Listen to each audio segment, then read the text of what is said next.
All right, I like that. That's a good clap. Okay. I don't need this arm. I can podcast with one arm. There you go. That's all. All podcasters just podcast with one arm. It's how they do. It's just, you know, one arm's off doing whatever. Cool and relaxed. Just hanging out. There you go. Exactly. It fits the tone of the episode. Am I hosting or is someone else hosting? I have not been on in a while, so I figured I should ask.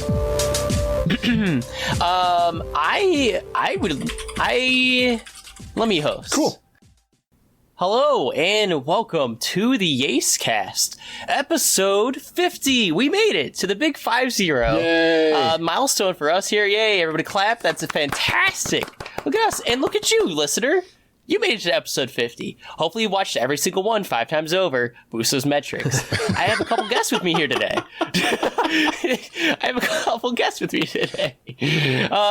We have our friend Lamo. Hello. Don't forget your ABCs. Always be boosting the metrics. The metrics. There you go. Yeah, I did it. Catchy. And we also have Velius. Hi. Drink lots of water. Take care of yourself. Good catchphrases, everybody. I'm glad we nailed that. And I'm Master Hooligans. If you don't know me, I'm part of Yase. Well, you're so we got the so I'm here. Present. So we've got a couple topics to hit on today, but let's just start as normal. Even though we're on episode 50, we're just going to keep the vibes rolling. So let's start as normal. I'll go around the room and we'll have a bit of discussion about what everybody's up to, what you all want to talk about. And we'll start with you, Lamo. Oh, man. Shit. I have not been up to much. So today I did actually, I got a fun thing in the mail. Actually, it's not too fun or exciting. I got markers, which are like, okay, yeah, fine, whatever, I guess. But they're actually specifically markers that I got to do what's called panel lining with gunpla figures, which I keep buying and not building. So we'll see how that goes. But I did get them in. I was like, okay, let me grab like my RX-78 off the shelf and attempt some quick paneling on it. Cause like, hey, it's a cheapo one. It's super common. If I mess it up, I'm not really too upset about it. But for like a really basic thing, I'm like, okay, it's definitely scratching that like very minor detail itch. I like that really detailed work and really getting in there and working on something. So it's nice. I like it a lot. Now I'm like, damn, maybe I should build those like 3 or 4 other kits that I have lying around that I've never taken out of the box. That'd be a pretty smart and responsible thing to do before buying more, but we all know how that's going to go. Absolutely. Absolutely. The boxes always look great. Always be collected. ABC. Always be collected. Got it. I always get so interested in the box art alone. Just walking through like Barnes & Noble or Mitsuwa through their bookstore and just seeing all the kits in the box art and stuff, or even if they have like the glass display kit of some already pre-built stuff, I'm like, oh my god, that's incredible. I don't know, I'm not big into Gundam, so I can't name any of them, but I knew they look real damn cool. There you go. For what it's worth, the RX-78, that's like, if you go to Google and you type in Gundam, it's probably going to be what pops up. It's a Gundam-ass Gundam. Also, their HG kits for that suit have also gotten like exponentially better over time since they keep re-releasing it. And it's like, because I actually compared one from like the mid-2000s because I built my first one at my father's old apartment, and that thing is way different than it is now. It's way easier to put together than it used to be. I think it's just, they've just gotten better at making these kits, especially since they're still so in demand, and you have to go with the 78. I mean, it's your main. You can't not do it. Yeah. So it's like comparing. Did you see they started a new line? They started new. They have the HG, now they have the, I think it's starter line or whatever, which is you don't need. It doesn't even require any tools. It's just, you can just pop them right out of the plastic and put them together. It's just not like it requires a ton of tools to do the HG stuff anyway, but it's just really cool. I don't know. I got super stoked when I started seeing them in Target of all places. What? Yeah. They went from like only being able to like you had to know someone online, and then it turned into like then you found them at like hobby shops and like places that you can get like card games or like retro video games, and now they're at like that's a fucking Target. It's awesome. Walmart. Yeah, it's great. Also, Lema, I'm pretty sure we're gonna see Lema with like those professional like airbrush machines in the future. I don't want to get that far down the rabbit hole. I have like, if you look behind me, you can see the remnants of like 50 other things that have probably attempts at going down different rabbit holes at some point. There's a Dreamcast back there. I was gonna mod that. Yeah, that didn't happen, but it's there. Maybe one day I'll finish should happen. You have the pens now to line your Dreamcast. Let's stop it. Panel line my Dreamcast. No, I was going to say actually, no, I'm not going to panel. He's walking away to grab it. We're quickly losing Lemo to the hole here. It's a little yellowed, but like there's not really a lot of lines on here to panel line, though. I definitely considered it. I was like, wait a minute. It's like, no, that would look dumb as shit. I'm not going to do that. Y'all are just trying no panels to line. You just y'all are trying to get me. I don't know. You just line the whole thing. Make it a pure black Dreamcast. Yeah, I'll what is it? I'll fucking I'll plasti dip my Dreamcast. Yeah, it doesn't yellow if you plasti dip it. True. I could do like that retro bright stuff. But that's like, okay, you got to get the solution, then mix it, and then put it in this tub for however many hours, but have like UV light shining on it. I'm like, this is too involved. Like, I don't. I do love the Dreamcast.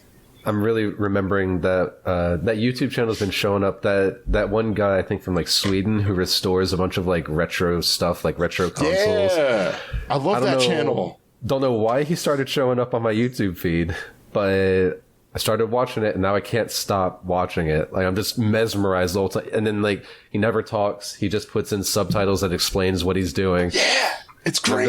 I'm just like, this is... I get ASMR now. Like, this is my ASMR.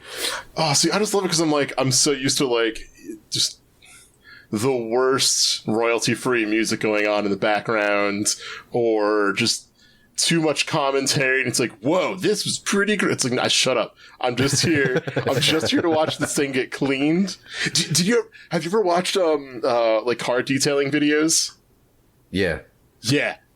Gotten real big on that lately too. Where it's just like, damn, this car is fucking gross. Hell yeah, clean that shit.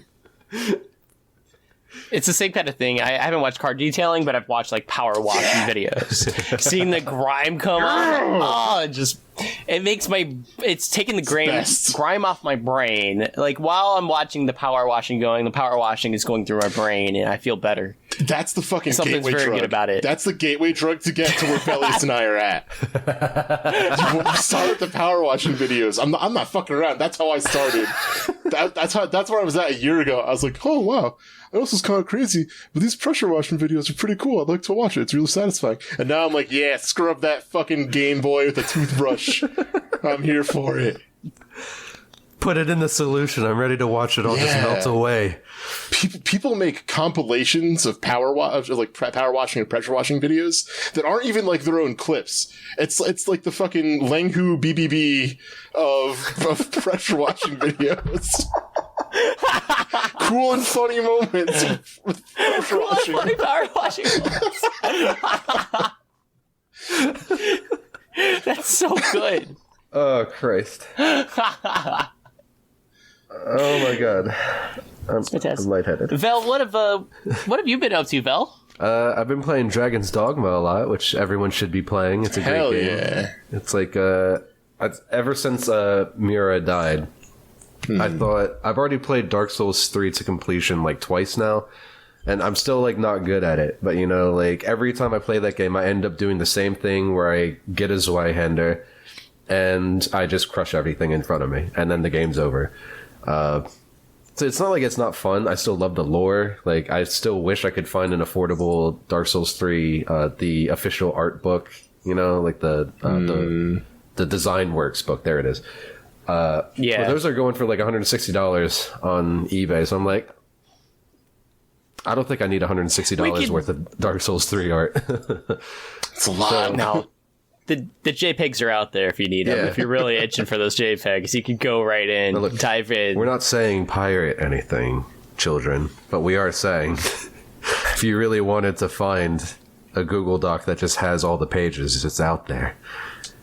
But yeah, so I was just like, what game can I play that I didn't really finish, but has the prototypical, you know, two-handed broadsword character that isn't like, because the thing is that they have that in games like the first Dragon Age, but it's like a semi-turn-based thing, and I just wasn't really feeling, that wasn't what I was looking for. I wanted to have a little bit more weight and impact than just, you know, you say the character attack this and it automatically just does that. So I was trying to find a game, and I realized that Dragon's Dogma was on sale for the PC for like $12 for Dark Arisen. So I was like, I just got a PC that can finally play it. So fuck yeah, I'm getting it. And I'm going to start a two-handed broadsword character. And that's exactly what I did. And now finish up. I was just going to say, I'm like 34 hours in now. Damn. In the span of getting, yeah. Did you install the most essential mod for PC Dragon's Dogma? What mod is that? The one where it brings back the original intro song? No, I did not, but I should. I forgot about it because I couldn't. So I first got Dragon's Dogma on the Switch, and of course, like you can't really mod shit for the Switch, at least without great difficulty. So it's like, is one song worth like trying to, you know, low jack this shit? Not really. But on the PC, it's like, oh yeah, that's right. Everyone tells me to do this, but I forgot. Now I have a PC I can actually do this with. Now I'm going to have to... I'm so glad you have a PC now to like do this stuff with. Because before, this would be very much gatekept from you. You'd never be able to even hear this song if you didn't have like a proper PC. But now you do. Yeah. I'm very happy that you have like access to this now. Yeah, I have a PC that has a not onboard graphics card. It's great. Now, of course, the only other problem is I'm trying to upgrade my graphics card, and I can't find one that is remotely affordable. Good fucking luck. Yeah. Yeah. I started looking. I was like, I'm just gonna have to buy another PC for the better graphics card that's on it. You know, I know people who have done that. Like, you know what? I'm just gonna buy this pre-built just for the graphics card because it's fucking impossible to find it. Just pluck out that 3090 and now it's mine. Yeah, I don't even need that. Like, I made a joke on Facebook about it's like, hey everyone, show me. Can you point me in the direction of your local crypto miner so I can totally not steal their graphics card? So I can just not break some kneecaps. No big deal. I just need like a GTX 1070 because that'll play basically everything I want to play at least 60 FPS. Most things will be way better than that. But, you know, case in point, you know, I've just been playing a shit ton of Dragon's Dogma, absolutely loving the, so on my first time I played I primarily focused on, dual daggers as a rogue. And I mean, like, that was fun having like those, you're basically Chip when you're using daggers. You have multiple abilities that have like multiple slashes. You have a literal teleport ability. You have a backstab. Shit. Yeah. I was going to joke and be like, can you teleport? But you fucking can. You have a teleport. You have a teleport plus, yeah, teleport. It gets better because it's a teleport and backstab. And also... Nothing personal, kid. Yeah. And like dual dagger rogues, you can get an ability where you have a it's basically an air dash, and then you have the, you know, like zip, you know, you go back and forth doing multiple hits to just stun lock them so that like your tank or your two-hander can come in and then just crush them because they can't move for shit when they're being hit by all those slashes. So then I come in and since I use a two-handed sword, the default ability for it is just this charge move where you basically put it behind you, you press and hold down the button, you wait for the meter to fill up, and then you just swing that fucker down on whatever's in front of you. And it's majestic. Feels good. Big numbers, big damage. Yeah. I've loaded up for like 10 hours and I had a blast and I don't know what happened. I just stopped playing. I need to give that another shot. I think it's like I call it the Skyrim problem. When you have a sandbox where you have so much to do, and you look at your quest screen and you're just like, I've got massive quest exhaustion just from looking at this. That could honestly be it, yeah. Yeah, it's a great game, but I totally get, like, I still am looking at it now. Like, the last time I played it, I had an hour before I had to go to work, so I was like, you know what I'm gonna do? I'm gonna play this game and get through some of the side quests, since I don't want to commit an hour to the story progression. So like that's what it ends up being. It's like, I've got an hour, why not kill some quests while I'm here? Man, that was going to be my big question. I actually have two questions for you. One is, the game's still just like single player. There's no multiplayer that you can do in the game. It's just there's no multiplayer. Your own quest. Yeah, it's completely solo content. That's what I thought.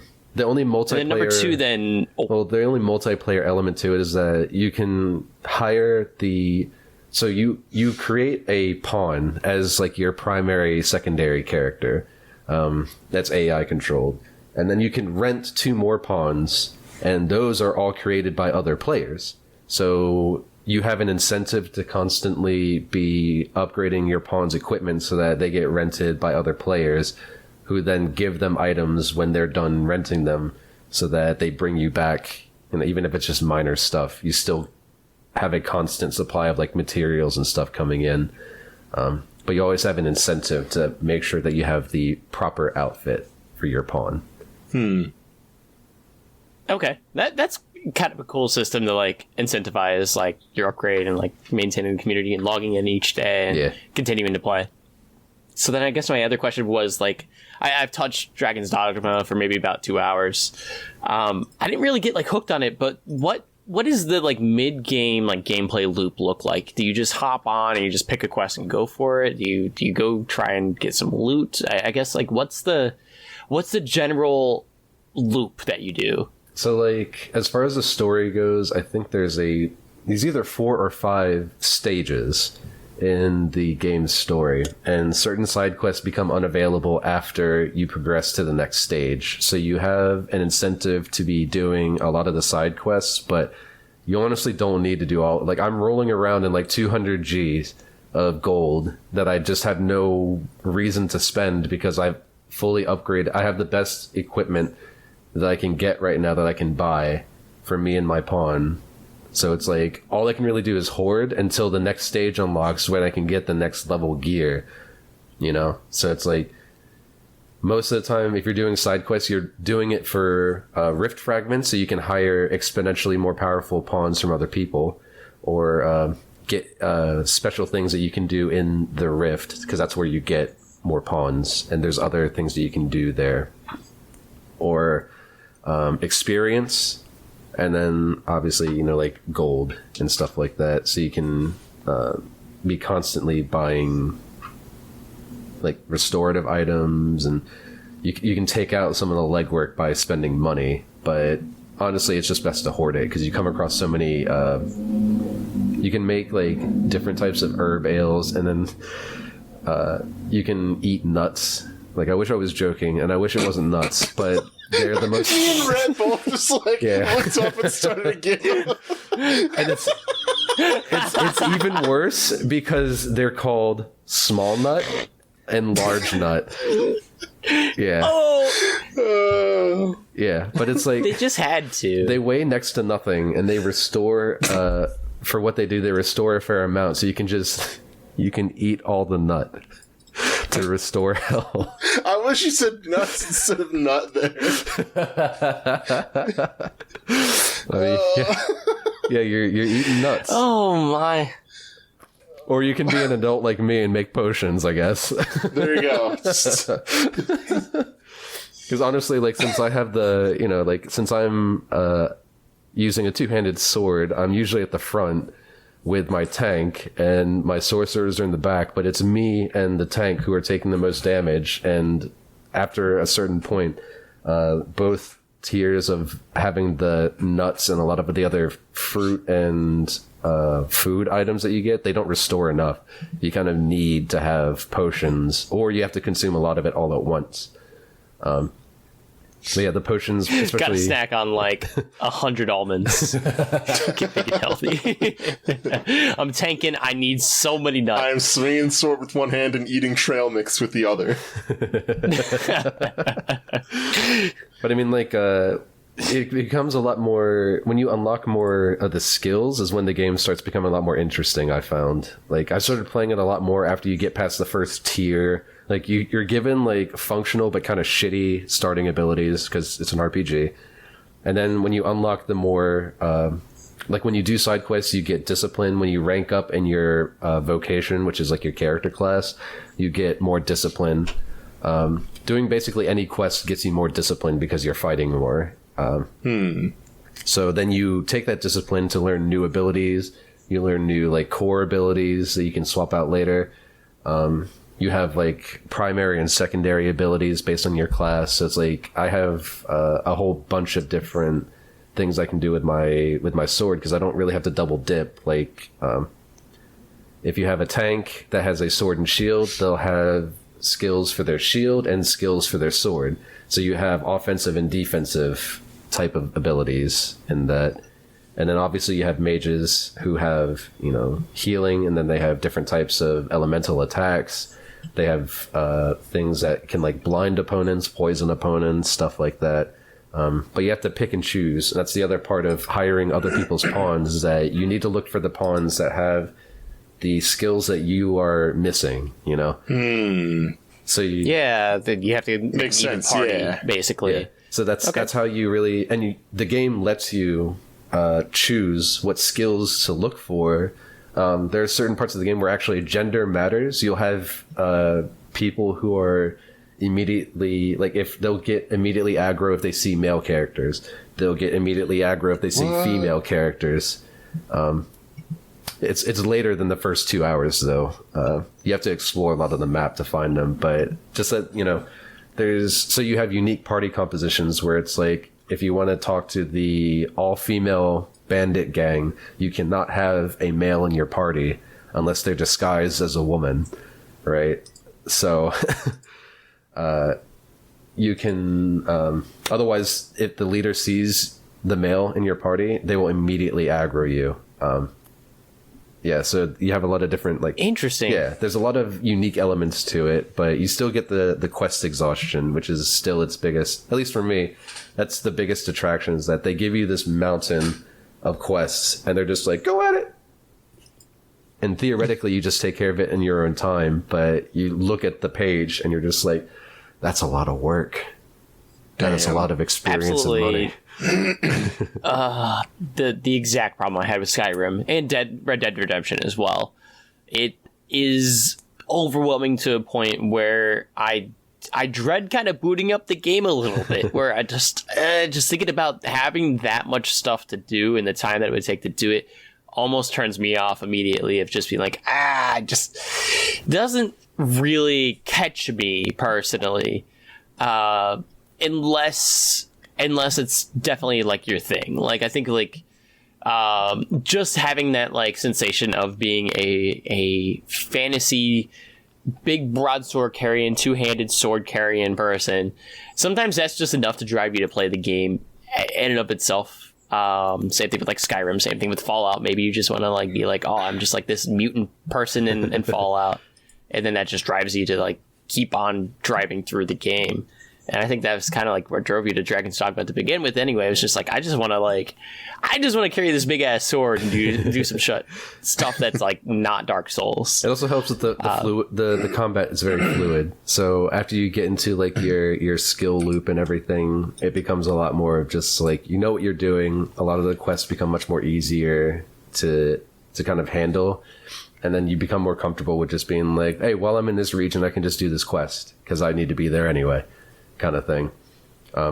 It's very intimidating to start since you don't have the map opened up to you, and you get a lot of these quests and you're just like, well, fuck, that's a lot of work. And then the game opens up very quickly, and you're just like, I don't even know where all these places are. So, well, but you know, I do love being able to just pick up and play it for an hour and put it down and feel like I didn't miss much or anything. Like, it's a game where you can devote a lot of time at once or as little time at once, however much you want. And certain other games make that very difficult, to just be like even in Skyrim, unless you're fast traveling, it can be very difficult to to be like, oh, I can take care of this. But the way that the map is set up in Dragon's Dogma is so self-contained that it makes it very easy to just start and stop. So. Yeah, that's the sensation I was fighting with Resident Evil 8 recently, which it doesn't have giant gaps of gameplay, but I can't just like hop on for an hour and really do much unless I'm like fully committed. Like, okay, I have enough time to like extend out. Like, what if I don't hit what if I don't hit a typewriter in time, or what if I get a game over and I have to like track back? I have to insert a certain allotted amount of time into Resident Evil 8 to sit down and actually play it. I think it's because it's also a much more like story-based game, which makes it so like you don't want to miss out on everything that's there, because then you're missing key pieces. Yeah.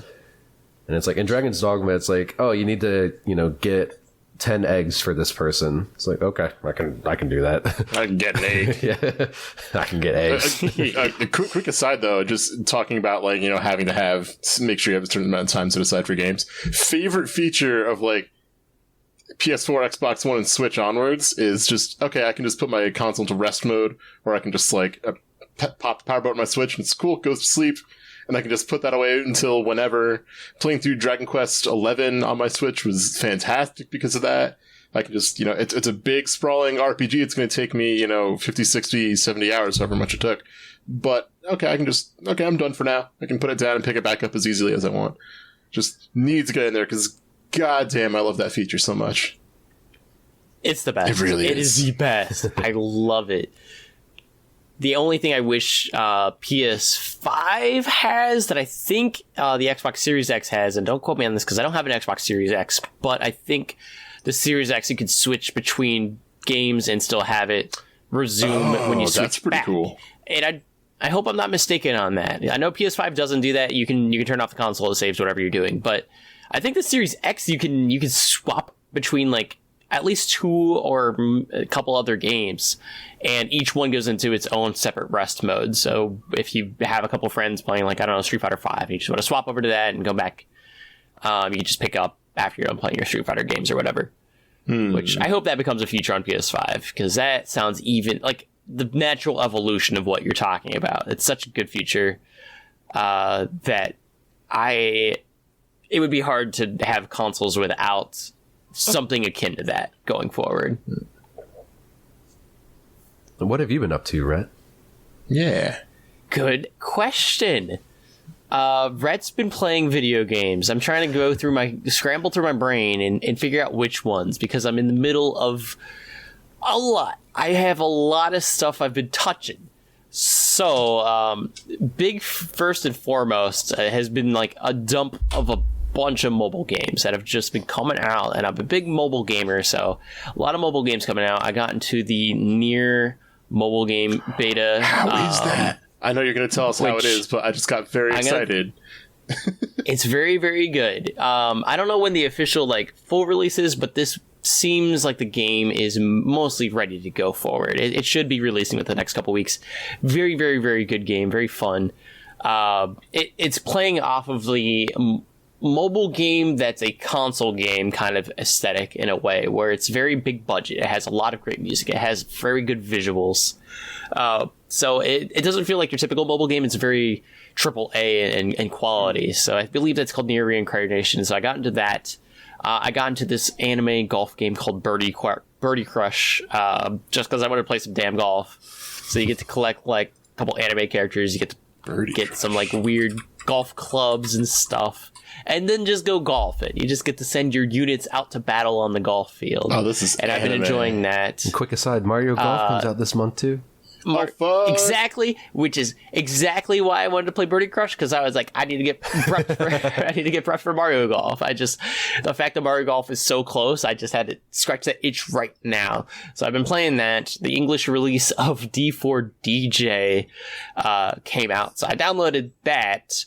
I'm trying to think. I think there was another fourth thing that I've downloaded for mobile games recently, but I feel like there's just been an entourage of just a bunch of crap. Oh, I remember. This is a big one. Okay. The fourth one was I got into the Final Fantasy VII Battle Royale mobile game beta. I actually wanted to play that. Oh, hell no. It seems decent. Oh, no. Oh, no? Okay. Maybe I'm judging a bit too harsh on it. I got into the closed beta. I played for maybe 30 minutes, and it was just strictly the tutorial. I uninstalled it after the tutorial. Like, I didn't even make it through the tutorial. Still sounds better than the Guilty Gear Strive betas. I'm just going to throw that shit out there. I would suggest trying it. What's there to lose? It's free. It's like 2 gigabytes. Go for it. I really don't like the mobile controls. Playing a FPS on mobile does not feel good. This would actually be a much more enjoyable game if it was on a console with a controller, or if you had a controller on your phone, sure. But they should just port it to the Switch, port it to the PS5, port it to something. Just let me play. Like, I would give it a better, more genuine shot if it wasn't mobile. Game. If I wasn't restricted to mobile, yeah, it's really sloppy feeling. Your character has parkour moves, so you have to aim and jump, but like your character will automatically like stick to walls, so like parkour. Phone. Yeah, doing that, casting magic. It's and the game runs pretty poorly. I have a pretty recent phone. I have a Google Pixel 4, so it's recent-ish. I think it came out in 2019. It's not a cheap phone, and it was still hitting maybe 15 FPS, maybe 20 FPS. It's where I have no other issue with any other game I've played on phones. This is the one that has ran the poorest, for sure. So when it comes out, try it. See, maybe if you agree or disagree. I couldn't play it. I didn't get to the tutorial. I didn't even get to the multiplayer portion of wanting to play the game, because by the time I was done shooting bots in the tutorial mode, I was just like, there's no way I'm gonna have any more fun playing this against real human beings. It's really sloppy feeling. The frame rate's a big issue. It's just kind of iffy. So all those mobile games, lots of mobile games. And then on top of that, there's a bunch of games that came out that I've gotten, and a lot of games that are coming out that I will be getting. So I've got Shin Megami Tensei 3 HD Remake, and I haven't touched that yet. Resident Evil 8, I've been playing a bit of on and off, and I'm still just made it through Lady D's Castle, so I'm very much at the beginning of the game. I have got Phantasy Star Online 2 New Genesis coming out in a day or two. So that's coming out. You got a lot. This sounds like I've got a lot on my plate. it's work. I come home from work. I'm like, okay, I need to clock into my games. And then on top of that, then there's like Strive coming out. There is a Nintendo Switch game called Game Builder Garage that I'm excited about that I need to get, and that's on Friday. There's just too many games. Much. I can't. E3 is next week. Do it. And then E3 is next week. That's the thing. And then on top of all that, the only game my body is aching to play at every waking moment is Virtua Fighter 5. Out of all these games that I have in front of me, these mobile games and all these AAA budget games, all I want to do is play VF5. I'm addicted. I haven't felt this way about a fighting game in some time, where I've just got this like burning desire and this burning hunger to play it and learn it and hop online. You hop online and you're in a ranked game, like within 5 seconds you're in a game. The netcode's okay. It's not rollback, but it's okay. It's the best delay-based netcode I've ever played, which isn't better than other solutions that are out there, but it's better than what I was expecting, I guess, right, for delay-based netcode. But it's really addictive playing Virtua Fighter 5 just for the sheer amount of technical stuff that you can pluck out of it. There's a never-ending sensation of like, oh, I feel like the next skill gap is just right over this corner. Like if I just learn this one move, or if I learn how to beat this, or what if I try this? It's really cool when you compare it to how I felt about Strive, that the game was then holding you back, where there are solutions to the problems, but they're going to be extremely linear, and you don't really feel like you're being pushed too much to just reach forward in your skill gap, I guess. Like, you really have to have that drive in Strive to want to continue to improve, where VF5 is just handing you that drive. It's like, oh, you're going to get your ass whooped. You are going to get your ass beat. We got Drive and Strive versus Drive and 5. Hey. Drive it? Hey. Brilliant. Yeah, VF5 just dumps this stuff on you. It's just like, here's a bunch of shit, and all of it's really good, but you're going to get your ass whooped. But due to that, you feel this insane drive of like, oh, like, I want to do what that person did. They whooped my ass. They're so smart. And I've been really addicted to VF5 for that. So that's all I've been playing recently. I named all these other games, but in reality, all I've been doing is just playing VF5. And I guess if you guys are asking, I'm playing Akira, so I can do Tetsu's on. All right. I got the elbows, I got the feet, I got palm. I can do some shit, and it feels great. Hell yeah! I definitely yes. I definitely appreciate VF5 for what it is. I don't want to harp too much on everything that's wrong with its online, because I do admit that I have East Coast privilege. You know, like, the closest data center to me is in, I think it's Richmond. It's either Richmond or Alexandria, Virginia. So that's not far. And then the thing is that the online is missing an invite feature. Holy fuck. How are you missing that? Like, of all things, like, That's the most basic thing I can think of. like, that's even more basic Right. than the netcode itself. Like, that's fucking baby town frolics at this point. Like, how can you not have an invite? Like, first of all, not even be able to find like a friend lobby or anything. You don't have a search function. You just have to refresh the lobbies, cycle through it until you just happen to notice a name that's familiar. Not great. And then It's not great. they can't invite you even if they wanted to, because it's like, they can't. They can literally no ability to. So I'm just staring at this. It's like, I know it's a miracle that this game came out in the first place, because apparently the people who made it had to fight Sega just to make it exist at all. So it's like, working with such limited resources, I get it. Like, I can't say I really blame the devs for that, since this was clearly like an uphill battle to even just have it exist. But holy fuck. Like, it's exhausting how, oh my god, it like almost stresses me out. To have to go through these hoops in 2021 is unreal. Yeah. Right. I can't believe we're here. I again, like you're saying, I know they're on a limited budget, and I feel genuine passion from every person that's worked on the team here for VF5. Like, any interviews you read or any interviews that get translated, every single employee they've like talked to is like, they're so thankful to just be able to do this. So I feel like it's got a really bright future. The room feature is coming. Or the invite feature is coming. They tweeted that out, that's the highest priority thing right now, is that will be the very next thing they're going to be patching in, is the invite system. So they're well aware, and they're already, I think, aware of the issues with the game, the lack of customization options, the invite system, all these things they are well aware of and excited to work for. So I think it's got a bright future. I'm really excited to see this game grow. I'm excited to see it back, because I definitely didn't get into it in 2012. Yeah, me neither. I was too much of a baby boy to understand what a gem of a game we actually had just in front of our eyes. I do just, but it's definitely a game that I appreciate that it exists at the end of the day. Like, it's something that clearly, the dev team wanted to make. They had to fight uphill battle to have exist, and it's good that it is out there. I'll say that much.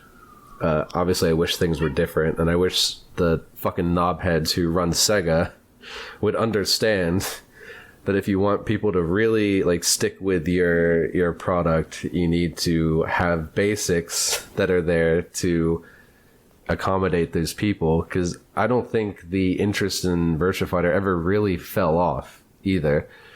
but I feel like there's pushback from the people at the top that are making their executive decisions about what VF needs to do or whatever. And honestly, the VF formula is, I mean, like VF5 is kind of the same in a lot of ways as like every other VF game. I mean, there's obviously differences between each one, but the core concept of block, punch, kick, and having like literally 100 different things that you can do based on that is still there in VF5. It's extraordinarily simple to pick up and play in comparison to, say, Tekken, you know, but it still offers, like originally I was going to come onto this podcast and espouse the Bible of Old Head. And I think VF5 is as close as we're going to get to that topic, because it has everything that Old Head has in it, and that a lot of it's simple, but also very complex and deep. There's a lot to explore. There's a lot to optimize. There's a lot that still hasn't been optimized, even though the game's been out for forever and a half, you know? And yes, now we have a new generation of players who are going to be able to not have to spend however many hundreds of dollars on a PS3 that works, and then try to find a copy of VF5 on PS3 to play, which can still be expensive. We don't have to worry about that anymore. Isn't prior to this like the most recent way to play it to load up one of the fucking current Yakuza games and then go to the arcade in Yakuza and play Virtua Fighter? Yeah, that's a lot. It is. Oh my god. Yeah. And then, hey, Sonic Fighters is going to be in Lost Judgment. Hey. Now we're talking. Put rollback in Sonic Fighters. Yeah. Sega, you cowards. I'd play it. Put it in front of me. I would play it. See my bean, bitch. Oh I have never and probably will never play that game. You've never played Sonic Fighters? No. I've also never played Sonic Fighters. You've never played Sonic Fighters Of either? course not. Nobody's gonna see my bean. I just know that Bean is a character that exists. Okay, I've seen Matt McMuscles talk about it. There you go. You're gonna have to see my bean sometime. All right, We'll get together. We'll set up a call, and we're gonna let you see my bean. out of context, It'll this sounds horrifying, by the way. Y'all are too afraid. See it. By the way, I posted a really good clip of Haitani playing Virtua Fighter the other day. It's like round start, and he blocks a couple things. He gets picked up in a combo, gets carried all the way to the edge, recovers, gets staggered, and then his opponent immediately goes for a throw. It's kind of like one of the rush throws from Tekken, where like they get on top, he's like punching you, and then they get off. But he's so close. They're so close to the edge that when they get off, they just get off right, and they automatically ring themselves out. It's so fucking funny. Yeah. I posted the clip in media. It's so fucking good. I'm gonna post that in the Fight Games channel too, real quick. It's fantastic. Oh, I saw this when it got posted too. It's amazing. It's I love so it. good. God bless Vanessa, by the way. I can't say ring outs are a good feature, but they sure are an interesting one. Definitely enjoyable to watch in some cases. Some cases I hate that it's like, oh, I carried you from the center of the stage and now you're out, and I'm like, don't like that. But I'm not a Soul Calibur player, but I definitely feel like the dynamic of the pace of battle changes when you're up against a ring out. You start to kind of, your mind races like, oh my god, I need to get out of here. I'm gonna die. So it leads to some really tense gameplay. Whether or not, again, it's a good feature, who's to say? It's entertaining. It's a video game. Play your damn game. Have fun. And also, Virtua Fighter mixes it up a little bit by having, I think it's random in VF5, isn't it? Where sometimes you'll have like gates come down and block off a ring out from happening for a round or two. ooh, And then when we had the room set up the day that it came out, there were a few times where like you saw like a steel cage basically just warp in, and you can't do a ring out for that round. And then like as part of when the stage, like, you know, the camera pans around and like the round starts and the cage gets lifted for that round, you know? So it's like, you can't always rely on the ring out, which I think is a pretty unique feature, you know? It's not quite the same as like an infinite stage, because then you have wall bounces come into play with that. But it's a different kind of strategy. You know, you can't just be like, I'm going to carry them all the way to the wall so I can push them out. Or do the Soul Calibur 6 thing where you're Astaroth and you slam them down and just swing them across the map with your axe, you know? Because that shit was busted when Soul Calibur 6 came out. It was hilarious. Oh my god. I loved it, though. Yeah, thankfully VF doesn't really have too many moves like that where they're just like taking you in. Unless you're Wolf and you're doing your giant swing, there's not too many moves that are gonna like just scoop you off the ground and out to the trash you go. But yeah, I'm having a lot of fun with it. I will probably continue to play it even though Strive is coming out. I hate to admit it, I'm a little more excited to keep on playing VF5 than Strive. Nothing wrong with that. I mean, I'm there too, so. It came out of nowhere, though. It just kind of absorbed my life. That the VF5 went from, it took up 0% of my brain space to now, like, 89% of my brain space is now VF5. At all times now, permanently. It's just the brain bug currently. So I'm enjoying my time with it. I mean, that's basically what happened to me in Alpha 2. Like, you come across that one game, and like if there's one thing the pandemic really gave me the ability to, was to figure out that Alpha 2 is probably my favorite fighting game, you know? So it's like, once you find it and you get that adrenaline rush, and then you figure out, I was looking for this the whole time. And that's what I think VF5 has done for, I mean, not just you, Rep, but for a whole lot of people, is that like, you didn't really have that access to it before. Now you have ready access as long as you have, you know, PS Plus. I mean, you can buy the game separate, but, you know, if you want to play online, and since we're still in pandemic times, it's good to play online, even with bad netcode. But, you know, it's... Exactly. Yeah, PS Plus, I know the barrier is just being a PS Plus subscriber. But the caveat is, like, if you were going to play any PlayStation game online anyway, despite VF5, if you're playing any online game whatsoever, you probably already had PS Plus to begin with. It's not a huge barrier of entry. And yeah, you can buy it separately. If, for some reason, if you're just like, I'm never going to be a PS Plus subscriber ever again, like if you're running tournaments, I guess. Like, you don't need every single tournament setup to be a PlayStation Plus tournament PS5. Yeah. So it's out there, it exists. But yeah, you're completely right. It's accessible. Like, accessibility is the biggest thing for me, where people would be talking about VF5 and I'd be like, yeah, I could plug in the PS3, I guess. But why would I want to do that when I can just pop on the PS4 and it's just right there and it's ready? And again, like, you could just hop online and be in a ranked game and playing online, and within like 5 seconds they've already matched you with somebody. It's wild. I don't know what kind of magic they've done to get the matchmaking to be so rapid, but they're very, very, very, very quick. It's really cool. So yeah, that's what I'm continuing to do. But yeah, Strive is in a few days, so I'm sure I'm gonna buy it. I'll get it on PC. I don't think the PC releases till Friday, and we'll see how my tune changes. Maybe the next YASEcast, y'all are gonna have to tune in to see what Rhett's up to. I'm not gonna tell you. You're gonna have to listen. ABC always boosting those metrics. Always be boosting those metrics. Yeah. Rolls right off the tongue.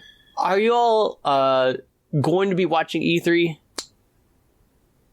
I'm split, because on the one hand, it's like everyone is doing their own digital presentations anyway. So it's like a lot of them have already said these big ticket things are not going to be there, you know? So what's my real incentive? And like, side note, how E3 is handling their press stuff has also been just absolutely terrible. Yeah. Mm-hmm. Yeah. Like their press emails and everything automatically defaulting to he, him pronouns regardless of who applied for their press access. What the fuck? Like, that's not even the worst. I mean, what was it, the year before? Like, the entire list of they stored all the info for all the journalists, like, including their names, phone numbers, email addresses, and home addresses, in just plain text. Mm-hmm. Yeah, that got leaked. Oh, yeah, that was like a year or two, probably 2 years ago at this point. And there's no indication that that's changed either. Like, for all they know, that's still what's happening. E3 sucks, man. I'm glad that more companies do it online. Nintendo definitely did it right. Like, hey, you know what? Fuck E3. We're just gonna put together our little fun video, and that's it. Good luck, assholes. And year after year, I look forward to that. Like almost same. The most. That's the. Only I always look forward to Nintendo. That's the only thing I actually care about watching live. Even though I don't know if I super care about it, because like shit's gonna be all over Twitter. It's gonna be all over gaming blogs immediately. It's not like it's not like the old days where it was like, oh fuck, my Game Informer that had E3 news in it came out. Let me like hoard this shit and just read it over and over for like a month. But yeah, I don't know. I'm looking forward to what Nintendo does, just because I don't know. It's they do different things, and I'm kind of interested in that. That's true. I want to see Devolver do something again. That's what I want to see. I don't think they're doing anything this year, but they always do something. When they do something, they go in hard. They do. I know they're currently producing some kind of like Temple Run game. I don't know if you guys have seen that. I forget the name of it. I'm just gonna call it Super Temple Run, but it's like an asynchronous multiplayer, like randomly generated 3D platformer with a grapple hook. And it's just like an Indiana Jones, like randomly generated, like trap, tomb basically. So you got to run through the tomb, and it randomly generates like spikes in the floor and like things that come after you and trap floors. But the thing is that you always have like something like 15 to 20 like Dark Souls like ghosts around you of every other player that's ran the same exact path or the same exact route. You can see exactly where they've died or what path they took, and it looks kind of cool. It's just 3D platforming with like a bunch of traps. It's definitely streamer bait, but I'm an easy person to please. I'll bite the bullet. I'll probably stream it. So if anything is happening through Devolver, I'm looking forward to them divulging on that a little bit. I want to see what they're doing with that. I don't know if I'm really pinpointing to any specific game at all that I'm hoping would get announced at E3. By this point, all bets are off. Just give me some games. I don't know if there's any certain thing that I'm like really going in hot and expecting and just like, oh, I hope they come out with this. Especially with how there's so many games coming out in June already, for fuck's sakes. Like, there's already so much. Yeah. I'm overloaded with stuff that I'm already looking forward to. I don't need more shit. You know what? What if there's like, hey, you know what? We all got together and decided we're going to take the year off. We're just going to... Y'all got a lot of games coming out. So, like, I don't know. October onwards, we're all... Like, October to October... We're just going to take off. We're all going to chill. We're going to take a vacation. Games will come back in 2023. I just want Nintendo to release like an entire 40-minute thing where they just say, just go play Mario Golf, dude. What are you even doing here? Mario Golf. What are you doing? Get out of here. Go play some golf. What are you doing? Play speed golf. Why are you still here? And just repeat that for 40 minutes. I would watch every minute of that. I downloaded that golf game that Rhett pointed out before. It's right up there. It's fine. You got Birdie Crush. Yeah, I got Birdie Crush. Let's go. We're going to have to talked about D4 DJ before, and I was like, yeah, I've been playing a lot of that too. We have to record a podcast of all of us playing it at the same time. Ooh. And just hearing like reactions to what everyone is doing, so everyone who's listening to it will just be very confused because they can't see. But they'll have to figure out what's happening based on our reactions. Is there like multiplayer in that, or is it just like a Birdie Crush? Yeah. Yes. Oh. Yeah, there's multiplayer. I should be able to hook my phone up to my PC and use that as like a bigger screen for my phone. I'm not saying I can stream Birdie Crush, but kind of wonder if I can stream Birdie Crush.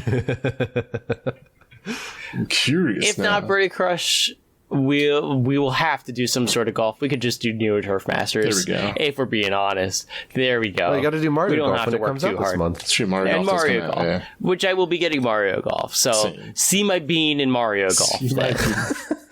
See my bean in Mario Golf. I'm trying to figure out like who I'm actually going to end up playing Mario Golf as. Now that I'm thinking about it. Because I mean, everyone, it doesn't matter. It's like a personality quiz. I think you should just take a personality quiz. Just go on like teenvogue.com or whatever. Which Mario character are you? I'm actually going to figure out my rising sign so I can figure out which character lines up most to my horoscope. That's an easy way to do it. I guess which character would you not pick in a million years? Which character would you never, ever pick? That one random Koopa that they introduced who like picks up like for his special ability, he picks up the ball like with his fingers. Oh, that's a charge. That's a charging Chuck. Yeah, that's not a random Koopa. He's random. Put some respect on Chuck's name. He's not even a Koopa. I don't care. I'm gonna play Babam. That's what I'm gonna play. You know what, Velius, don't worry about it, because I am here on BuzzFeed.com, found a quiz. Everyone has a Super Mario character that matches their personality. Here's yours. And then it says, Mamma Mia in quotes. I have a question for you. What is your favorite candy? Or brother, pick a candy. Twix, Milky Way, Baby Ruth, Laffy Taffy, Snickers, Nestle Crunch. There's way too many options here. Just send me that. I'll take it, and you guys talk about something for a few minutes, and I'll hit you with the answer. Pick a character from Luigi's Mansion. Like, is it Luigi? Or is it Professor Egad? There's a bunch of other ghosts in here, but like no one's going to remember who they are. Except for Vincent Van Gogh. It's pretty good. That's a good one. It's also a great name. Yeah, I like. I'm picking Vincent Van Gogh for you. Pick a Boo from Luigi's Mansion, Game Boy Advance. That's the answer. Pick something to dress up as. Vampire, dragons are cool. You're going to be a dragon. Pick an accessory for a costume. Laser gun, my teeth. Noose is on here, but that's a little morbid, I guess. What? Noose? Flamethrower, baseball bat, machete. We're going baseball bat. Come on, let's be real. All right, there we go. Pick a scary show.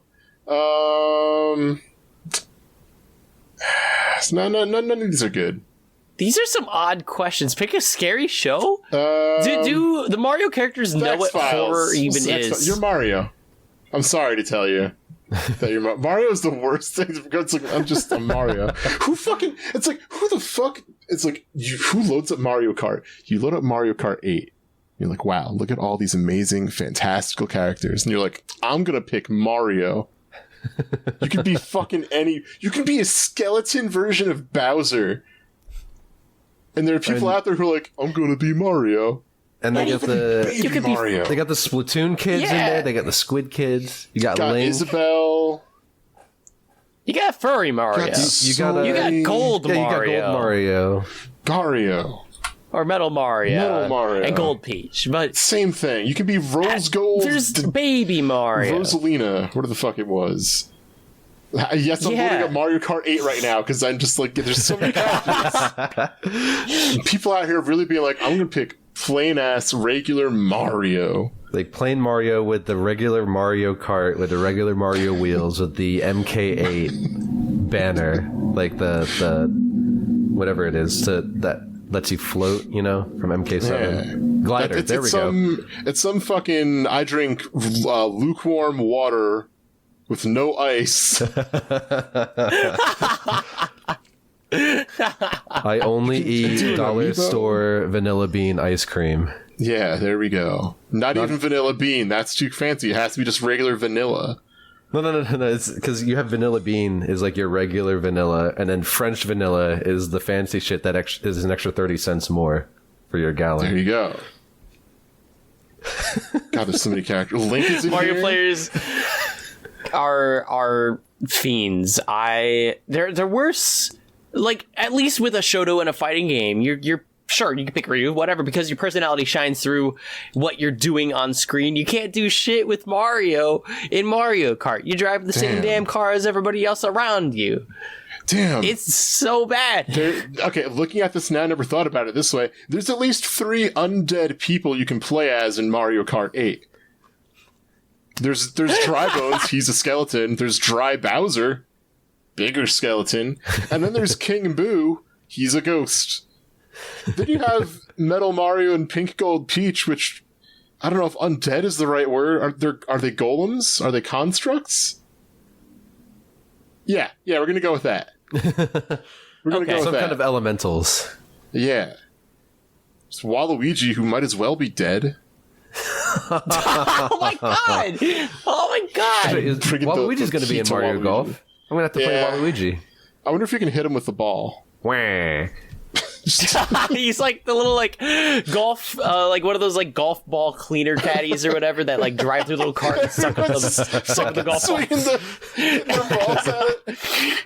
He actually, Yeah, he doesn't get a cart though. He's just like picking up the balls one by one, and then he doesn't have his driver's license, so No. he can't drive the cart. He has to just pick them up one by one. Flintstone in it. I really wish for like speed golf that his special ability would be that instead of him impacting his ball, he actually fucks up all the other players.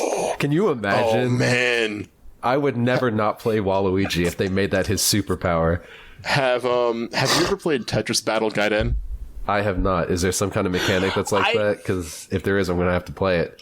So it's a versus Tetris game. It's really good. Both players share the same like feed of blocks that are going at the middle, and every once in a while you get a block that has a little gem in it. And every character can do an attack with it by pressing up if they have gem. And depending if you have 1 through 4 gems in your stock, depends on what it does. So everyone has different abilities for like level 4. Some of them have like, hey, we're just going to swap like both players' boards. Generally, a level 1 is always going to clear out like a couple rows, but like there's a stretch where if you have one character, it's like, okay, I have 4, I'm going to fuck up my board as much as possible. Make it so it's like I'm like one thing away from dying and then swap it over. So fucking funny. That's so nasty. That's so mean. Is a fucking cold-blooded game played by monsters, and it rules. It's the Sailor Moon S of puzzle games. I kind of need to play this now. It's really good. It's really, really good. I would love to play that. That sounds like fun. I think that's isn't that SNES? Is that SNES? Super Nintendo. It's originally a Japanese game, but it is there are translated versions out there you can get. Is it on Fightcade? Nice. Fightcade's got a lot of puzzle games on it. I don't know. That would make it really easy to play. Because you can do Super Nintendo stuff on there, right? Yeah. Yeah, I would be surprised if it wasn't, but if not, I'm sure we can find a way to get it on there. That would be so much fun. I would love to do more puzzle games. I got to participate in a puzzle game, a mystery puzzle game tournament. I got second place in it, so I'm pretty damn good at puzzle games, y'all. But there were some really fantastic, fun games that you get to play. So I would love to play more puzzle games with you guys. There was I forget the name of it. There was this one puzzle game that played a bit like a mix of Puzzle Bobble and Ikaruga a bit. So like you fire like your little like plumber guy or something. You fire a ball that goes which way or that way. You have a blue ball and a red ball, and you have to break blue bricks and red bricks basically. But anytime you fire it, you can change the color of your ball mid-fire. So you try to like angle it like Puzzle Bobble, and then like switch between like the two colors Ikaruga style to like break through as much stuff as you can. It was a lot of fun. There's so many good puzzle games out there I'd like to play. Damn, we should do a puzzle game adventure and then report back on what dope ass puzzle games we found. It'd be fun to just like toss it up on the Yase World Twitch someday. Yeah. Just have us just sit down, stream some games. We should do more with that. Tetris Gaiden. We should do more with that. Listen to me get super salty in Bobble 2. As I fuck up my third consecutive shot. It's hard not to be. Damn. You get to watch yourself fail in like just slow enough motion where it's like you feel the maximum impact of your terrible life choices. It's like it's a half frame slow enough where you see yourself your entire life is like, I'm so awful at Puzzle Bobble. Everything's over. Life is over. Why am I here? This game is over. Because one fuck up is basically just death, you know? Yeah.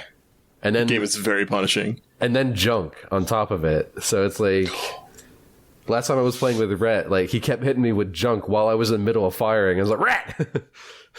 Rhett. Yeah! Hold this junk. I just spiked my audio so it looks like there's a second clap in my audio now. It's all good. I do that shit all the time. Fine. That's just what Puzzle Bobble ABC, does. always be spiking. Always be spiking. Always be collecting. So, yeah. Y'all have any other topics y'all want to hit on? You feel like we want to wrap it up here? I gotta pop off for a second. I'm not popping off on anyone, but I was finally able to land a combo that I've been working on in Third Strike for a while, and I felt very happy. I just needed to get that off my chest, get that into the world. It's nothing There crazy, you go. but something that I was like, you know what, I've been able to do this in training mode, and finally able to boom, hit it in a real match, and then I hit it like 5 or 6 more times after that, and I was over the fucking moon. Hell So, yes. very happy. Hell yes. That's how I feel about my Rose. Is that and, Makoto things? Yeah, Makoto thanks. Blender Karakusa, things. her command grab into heavy punch, Hayate, the dash punch, and then there's like a 2 or 3 frame window to link into her super art 1. Jesus. I think Oh, that's you were what talking it is. Yeah, about Rose? that was basically like my progress doing Rose. Like in Alpha 2, it's really fucking hard to get Rose combos to connect properly. And I started doing it in matches on Fightcade a few weeks ago, and I swear I felt like even though I kept losing, I felt like the biggest confidence boost. So I was like, I'm finally landing the thing that I've been trying to land for forever. It's just like so timing specific every time. Like you feel so fucking good after that wave of serotonin. You're just like, life is worth living now. It's like the opposite of Puzzle Bobble, actually. Yeah, all your mistakes become undone, basically. Yeah. The junk is out of your brain. Exactly. You've cleared out junk. It feels good. I feel that way personally with every little thing I'm doing with Akira and VF5. It's just like, yes, like I hit that sidestep into a launcher. Feels good. Hell yeah. Oh, feels good. So yeah, we're gonna cap it off there. Y'all keep feeling good out there too. Hit some damn combos.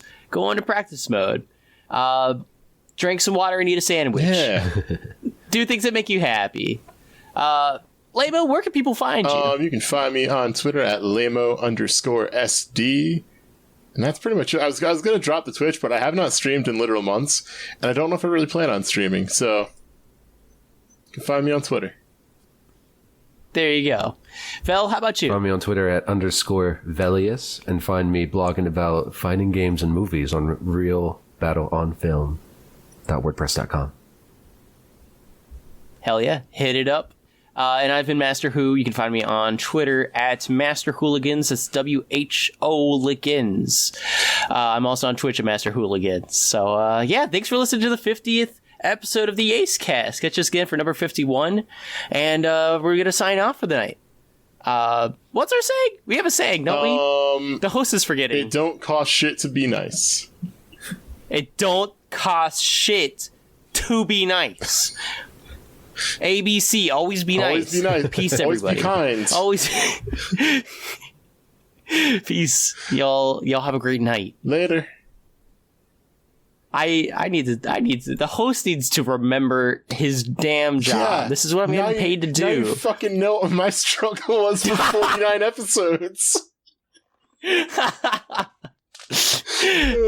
Oh, well, sponsors, if you're out there, I promise that the host will get better.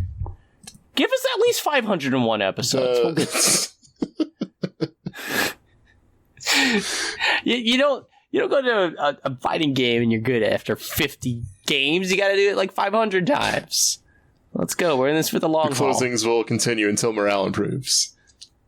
Yeah, I'll be...